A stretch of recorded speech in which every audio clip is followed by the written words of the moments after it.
Oke guys, assalamualaikum, kembali lagi di channel Meme Lupa Diet episode Telling Story.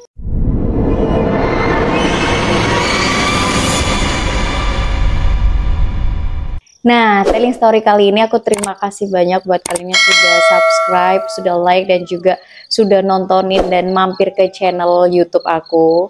Kali ini aku mau telling story ini bener-bener based on true story. Dan ini masih berhubungan dengan kisah sebelumnya. Yang di rumah angker itu tuh memang ada hubungannya dengan telling story episode kali ini. Buat kalian yang penasaran, check it out.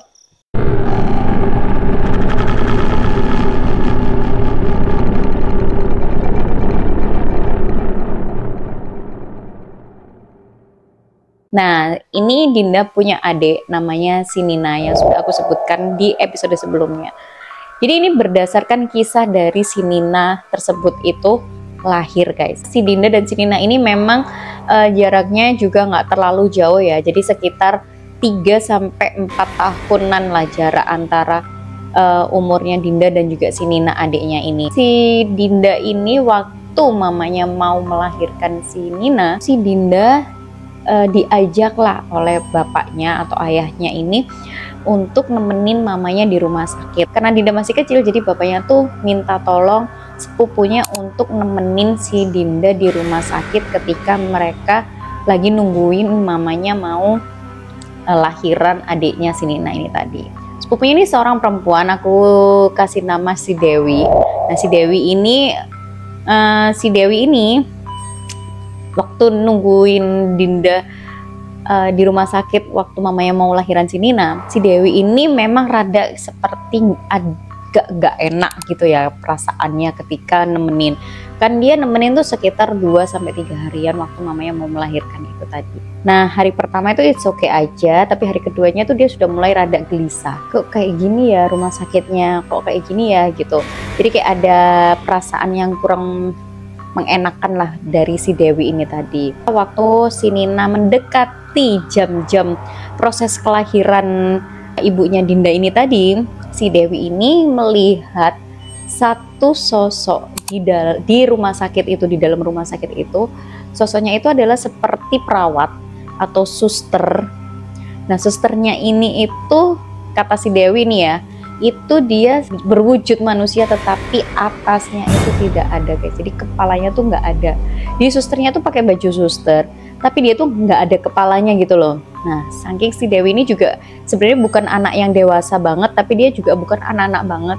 Jadi kayak masih ada rasa dia labil, untuk rasa takut itu masih ada. Jadi ketika dia melihat itu dia sampai ketakutan lari. Dan juga dia bilang ke omnya ini tadi, yaitu babanya Dinda, bahwa dia tuh nggak mau lagi nemenin Dinda lahiran. Ketika si Dewi itu melihat sesosok suster yang tidak berkepala itu tadi, di saat itulah si Nina itu berdekatan jam waktunya dia lahir guys. Nah, akhirnya ketika Nina pulang dibawa ke rumah, masih bayi pun itu di aura rumah Nina dan Dinda tadi yang dari episode sebelumnya tuh udah aku ceritakan, memang aura-auranya tuh rada bagaimana gitu ya guys. Jadi sedikit agak sensitif gitu dengan aura-aura yang agak sedikit negatif itu tadi, karena memang basically-nya rumah yang ditinggali Dinda sekeluarga ya itu adalah rumah peninggalan dari kakeknya yang dulu. Mana lagi peninggalannya itu memang bangunan atau tanah itu ada. Itu memang sudah ada sejak zaman perang guys. Ketika si Nina ini sudah beranjak seperti anak-anak ya. Jadi bukan yang terlalu dewasa, tapi dia tuh masih kayak anak-anak TK gitulah. Kayak anak-anak yang masih balita TK. Itu pun sudah banyak banget di rumahnya itu yang menyerupai Nina guys. Si Dinda ini pernah satu waktu dia itu bermain, diajakin oleh Nina. Waktu Nina itu adiknya itu sudah bisa bermain sepeda roda 3 gitu loh guys. Jadi dia masih kecil tapi dia main roda 3. Dia tuh ngajakin si kakaknya Dinda buat bermain sepedaan itu tadi. Jadi ketika waktu bermain sepedaan yang ngajak kakaknya tuh oke-oke aja, si Dinda tuh oke-oke aja diajakin main sampai lama banget gitu kan, sampai sore. Si Dinda sama si Nina ini tuh mainnya tuh sudah nggak, sewaktu-waktu tuh diajak main lagi. Jadi beda hari gitu ya guys. Yang pertama tuh diajak sampai sore, tapi mamanya tuh nggak ngerti. Si Dinda dan si Nina ini tuh di hari yang berbeda guys, mereka tuh sepedaan lagi. Jadi si Nina ini yang ngajakin kakaknya untuk main sepedaan. Tapi kali ini itu bukan di jam-jam sore menuju maghrib lagi guys. Dan waktu yang hari pertama itu kan mamanya tuh nggak ngerti. Nah hari kedua ini, di lain harinya ini, si Nina ini ngajakin Dinda naik sepeda ini di jam-jam yang diduga itu kayak gak masuk akal. Yaitu sekitar jam 1 sampai jam 2 malam dini hari guys. Itu tuh kayak gak masuk akal kan, seorang anak kecil. Mana si Ninanya tuh anak kecil tuh masih balita yang masih naik sepeda roda 3 gitu loh. Main sepedanya tuh di teras rumah. Jadi rumahnya mereka itu kayak punya halaman yang lumayan cukup luas. Sehingga mereka tuh kayak muter-muter ke situ tuh kayak ya udah di outdoor gitu loh guys. Itu jam 2 pagi sampai mamanya si Dinda ini ngerasa kok anaknya nggak ada di kasur. Anakku kok nggak ada? Waktu mamanya kebangun untuk mau ke kamar mandi itu ngelihat si Dinda ini nggak ada di kamar, dan akhirnya ketika ditengok si Dinda ini sedang bermain sepeda yang mamanya tuh nggak tahu dia ini bermain sama siapa guys. Ya, si Dinda ini dipanggil lah sama mamanya, dimarahin, ditanyain lah dia, kamu kenapa kak, kok mau sepedaan malam-malam tuh ngapain, kamu main sepeda sama siapa gitu. Nah si Dinda bilang lah, loh aku ini main sepeda sama Nina ma, aku diajakin Nina sepedaan, aku dibangunin Nina. Padahal mamanya bilang, loh adekmu tuh ada di kamar, dia sedang tidur guys. Ketika Dinda tuh bingung akhirnya, merasa walaupun dia masih kecil, tapi karena si Dinda ini sebenarnya dari kecil tuh sudah sangat sering banget ya diajakin main, diiniin sama aura-aura yang ada dari rumah bawaannya itu. Disclaimer ya, ini meluruskan dari cerita sebelumnya. Itu kan memang rumah ini peninggalan kakeknya yang udah ada sejak di zaman perang. Dan ternyata si kakeknya ini tuh memang ada makhluk-makhluk yang dulunya itu suka banget sama auranya si Dinda ketika Dinda tuh barusan lahir sampai ke Nina lahir. Jadi di dalam rumah itu tuh sudah ada makhluk-makhluk yang sudah menetap di dalam rumahnya Dinda sama Nina yang ditinggalin sama orang tuanya atas peninggalan kakeknya ini. Oke, kembali lagi dari cerita yang tadi Nina dan Dinda dimarahin karena bersepeda dini hari itu tadi guys. Sampai pada akhirnya si Dinda ini merasa bingung, kebingungan gitu. Terus dia akhirnya cerita sama mama papanya, gimana nih ma, aku bingung, ini tuh yang ngajakin itu siapa. Ternyata si Nina itu dia di luar dari makhluk yang sudah tinggal di rumahnya kakeknya ini. Si Nina ini ternyata juga ada satu makhluk yang sejak Nina lahir dan sejak kejadian saudaranya si Dewi itu melihat suster yang tidak berkepala itu tadi, si Nina ternyata diikutin satu makhluk guys, yang makhluknya itu ngikutin Nina itu bener-bener sampai Nina ini beranjak remaja. Nah, ketika si Dinda ini mulai agak kebingungan karena sering banget, jadi day by day itu si Dinda ini dikelihatin. Dari episode sebelumnya aku udah pernah cerita kalau si Dinda ini pernah dikelihatin si Nina ini bermain dengan teman-temannya, tapi ternyata itu bukan teman-temannya, bahkan itu pun juga bukan Nina, melainkan itu adalah penghuni-penghuni rumahnya yang menyerupai teman-teman Nina dan juga si Ninanya ini guys. Nah singkat cerita si Dinda ini menceritakan bahwa dia ini sangat sering setiap hari-harinya tuh tiada hari tanpa mereka itu kayak dilihatin makhluk-makhluk itu guys. Akhirnya si Dinda cerita curhat semuanya waktu dia sudah menginjak dewasa. Dan dia bilang kalau di kelas SMP lah, kelas SMP itu dia merasa, SMP SMA itu dia merasa sudah agak jarang banget dilihatin sama makhluk-makhluk itu tadi. Dan ketika dia sudah mulai jarang dilihatin, dia cerita semuanya ke mama papanya. Ketika dia cerita, dia bilang, sebenarnya aku bingung ma, itu yang ngajakin aku main itu bener-bener bawaan dari si adik Nina atau dia itu yang penghuni rumah yang dari dulu memang suka gangguin aku sih ma, gitu kan. Nah mama papanya pun juga bingung kan, nggak ngerti juga. Sampai satu hari ada si Dinda ini bener-bener dia di rumah tuh sendirian gitu loh guys. Di rumah sendirian sampai mau jemput adiknya sekolah. Nah mau ajakin adiknya main gitu kan. Ketika dia mau jemput adiknya sekolah, dia nggak jadi nih ngajakin main. Akhirnya mereka pulang ke rumah. Ketika waktu mau makan, si Dinda ini melihat si Nina ini sedang ada di meja makan sedang makan. Akhirnya si Dinda ya udah mikir, oh ya udah diajak ngobrol lah gitu loh si Nina ini. Udah kamu makan ini ya gitu. Kalau udah nanti kamu beresin gini-gini. Kok nggak ditanggepin gitu loh. Jadi kayak diem aja sambil makan. Si Ninanya diem aja sambil makan. Kok diem aja sih kamu tuh disenggol-senggolin gini loh. Dia sambil makan ketika pas noleh gini. Itu mukanya tuh kayak, mukanya Nina tuh kayak pucet banget gitu loh guys. Jadi kayak bukan adiknya gitu kan, tapi ini bener-bener mukanya Nina gitu. Akhirnya si Dinda ini kayak nggak ngajakin ngomong lagi, dia langsung beranjak keluar, dia langsung ke teras ngelihat si Nina ini ternyata masih ada di teras rumahnya guys. Dia yang makan itu dan dia bilang aku belum makan kak gitu. Jadi yang makan itu siapa? Terus kamu tadi makan? Enggak, aku belum makan kok. Jadi yang tadi itu yang nggak pernah ngajakin ngomong Dinda tapi menyerupai si Nina itu ternyata adalah makhluk bawaannya Nina.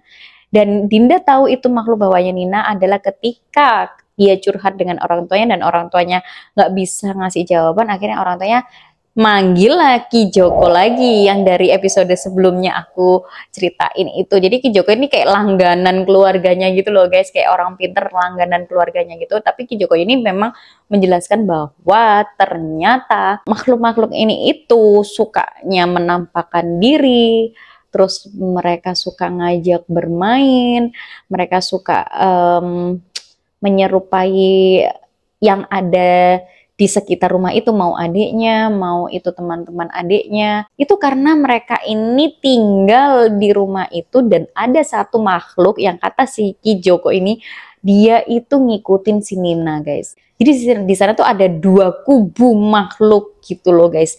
Yang satu bawaan dari anak kakeknya, kata si Ki Joko itu, dan satu bawaan dari si Nina karena makhluk ini tuh seneng banget sama auranya si Nina ini. Ketika Ki Joko itu menjelaskan runtutan semuanya, mulai dari aku menjelaskan episode telling story yang episode 2 sampai sekarang yang keempat ini, ternyata mereka itu berpenghuni di dalam kaca yang ada di lemari rumah atau lemari di dalam kamar si Dinda guys. Akhirnya Ki Joko menyarankan bahwa coba ditutup saja kaca lemari, yang kaca lemari itu kan panjang banget itu tuh disuruh nutup menggunakan koran, kertas koran. Akhirnya ditutup lah sama mereka sekeluarga. Tetapi itu tidak berhenti sampai di situ guys. Jadi satu waktu ada acara nikahan keluarganya si saudaranya si Dinda ini. Semuanya itu pada pergi kondangan kan guys. Nah satu waktu si Dinda ini tuh mau pulang ke rumah karena disuruh orang tuanya. Nah si Dinda sama si Nina ini memang sama orang tuanya disuruh pulang dulu karena rumah saudaranya ini deket banget, bahkan mereka itu kayak bisa jalan kaki gitu loh. Karena posisinya maghrib itu disuruh pulang maghriban dulu, ganti baju, setelah maghrib mereka disuruh kembali lagi ke rumah saudaranya untuk ya kalau orang desa itu kan kayak rewang-rewang apa masak-masak gitu loh, bantuin masak-masak, bantuin acara harihan nikahan gitu ya guys. Memang rumah itu kan dari siang itu sudah kosong karena semuanya pada pergi. Akhirnya si Dinda ini bilang ke mamanya, ya udah mah aku pulang dulu. Loh itu adekmu udah pulang duluan. Jadi si Dinda ini nyusulin lah adiknya karena deket, jadi kayak dia tuh buru-buru lari gitu karena udah menuju maghrib kan. Sampai singkat cerita si Dinda ini mau masuk ke rumah, tapi kok rumahnya akhirnya dikunci kan gitu. Dia mikirnya si Dinda, oh berarti Nina ini ngunci rumah karena dia mungkin lagi mandi, beberes, terus sholat dan lain sebagainya. Akhirnya si Dinda ini ngetok lah pintu rumah tuh nggak ada yang nyautin gitu loh guys. Jadi kayak rumah ini kayak kosong tapi kok kayak nyala gitu kan. Akhirnya di samping rumah Dinda itu kan kayak ada lompongan yang waktu aku ceritakan di episode sebelumnya. Nah, di sisi rumahnya itu yang ada gang lompongannya itu, di rumah Dinda itu ada satu jendela. Jendelanya tuh kebuka gitu loh waktu maghrib itu. Jadi kayak nggak ditutup gitu, sengaja nggak ditutup. Tapi jendelanya itu, jendela yang kebuka keluar itu, di tengah jendelanya itu ada kayak teralis besi gitu loh guys. Jadi kayak kalian tuh, tangan kalian tuh kayak nggak bisa langsung masuk gitu. Jadi kayak emang ada teralis besinya gitu. Sengaja ada teralis besi dan juga ada gorden, ada kayak kordennya gitu guys. Itu kordennya tuh ditutup sebenarnya. Tapi ketika kordennya dibuka, itu sebenarnya pandangan pertama atau view dari jendela itu adalah langsung pintu kamarnya si Dinda. Mikirlah si Dinda, yaudah aku lewat jendela aja, aku teriakin si Nina, mungkin Ninanya bisa kedengeran gitu lah guys. Jadi misalnya ini jendela ya guys. Jadi si Dinda ini dari luarnya tuh posisinya kayak gini. Ini posisi kamarnya Dinda. Jadi kalau ketika jendela ini dibuka, ini langsung berhadapan dengan pintu kamarnya si Dinda, yang dimana pintu itu ketika dibuka langsung berhadapan dengan lemari yang kaca tadi itu. Nah, sebenarnya rumah si Dinda ini ketika dibuat sholat atau kiblat sholatnya itu, dia tidak menghadap ke jendela atau dia tidak menghadap ke lemari yang ada di kamar Dinda, melainkan dia itu menghadapnya ke sini. Tapi ketika si Dinda ini membuka jendela maghrib pas maghrib, dia melihat ada orang sholat itu ngadepnya bukan begini, tapi hadapnya tuh begini guys. Tapi karena si Dinda ini tuh kayak, ya karena dia buru-buru maghrib, dia juga ada rasa takut ya, kayak maghrib gitu loh, kayak anak remaja terus, aduh takut maghrib, dia cepet-cepet manggil adiknya, Nina kamu di sini. Nina pas dibuka jendela, oh sholat. Jadi Dinda tuh kayak nggak kepikiran, loh kok salah kiblat atau gimana, nggak, dia cuman, oh ada yang sholat. Nah ketika dia buka ada yang sholat itu, posisi orang sholat itu sedang salam guys, kayak assalamualaikum gini loh. Waktu assalamualaikumnya itu pun juga kayak pelan banget. Ditungguin lah sama si Dinda, karena Dinda kan mau ngajak ngomong si Nina, dikiranya tuh si Nina.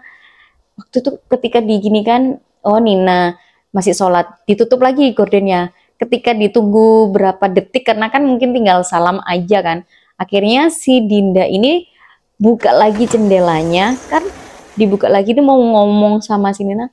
Dilihat tuh sudah nggak ada orang sholatnya guys, nggak ada bekas orang sholat, nggak ada bekas orang yang langkah keluar dari kamarnya itu, nggak ada guys, bener-bener nggak ada. Sampai si Dinda ini akhirnya nelfon lah si Nina, kok nggak diangkat-angkat terus. Akhirnya ditelepon lagi, diangkat, dan si Nina bilang apa? Iya kak, kenapa? Aku sudah balik dari tadi, aku nggak jadi sholat di rumah karena aku sholatnya di rumah saudaranya yang satunya lagi.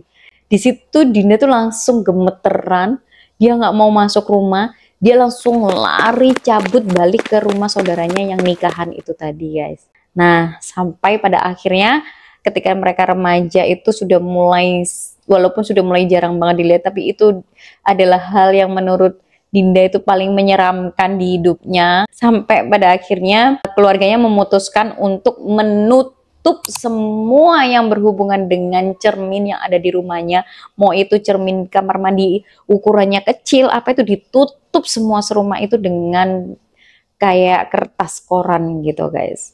Ketika Ki Joko ini didatangkan lagi, niatnya dari keluarganya si Nina dan si Dinda ini, niat orang tuanya adalah bagaimana si Dinda dan si Nina ini supaya auranya tuh ditutup aja gitu kan, walaupun memang nggak bisa maksimal.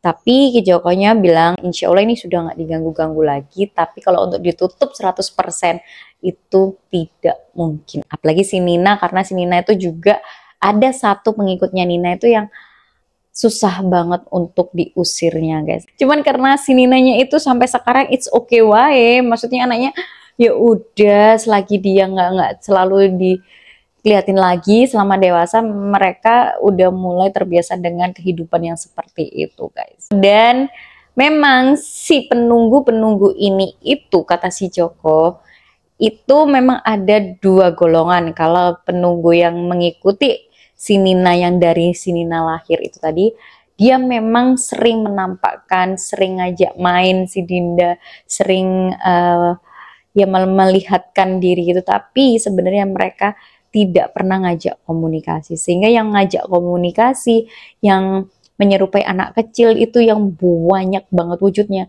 itu adalah peninggalan dari rumah kakeknya. Karena ketika dulu di zaman perang, kakeknya itu memelihara anak-anakan guys. Itu pun juga merambat ke rumah tetangganya guys. Jadi kayak penghuni rumah Dinda itu nggak tinggal diam di rumah Dinda aja gitu loh, sampai merembet ke rumah tetangganya yang pernah pun menyerupai orang nyapu di halaman. Jadi Dinda tuh pernah melihat omnya gitu, jadi saudaranya gitu, yang tetangganya itu nyapu di dini hari, sampai nyapunya tuh kayak sapu ijo yang bunyi srek, srek, srek.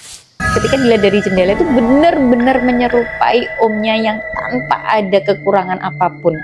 Jadi memang penghuni situ tuh suka banget menyerupai wujud-wujud yang tinggal di sekitaran rumah itu guys. Oke guys, ini ending dari kisah rumah Dinda Nina ini tadi, yang ternyata endingnya adalah semua itu berawal dari bawaan dari kakek neneknya di zaman perang, dan juga adiknya pernah disukain salah satu makhluk, termasuk si Dinda pernah diikutin satu makhluk. Nah, sekian ini telling story kali ini, emang bener-bener udah penutupan deh, walaupun memang sampai sekarang si Dinda ini bilang it's okay kak, aku masih banyak kisah sih sebenarnya.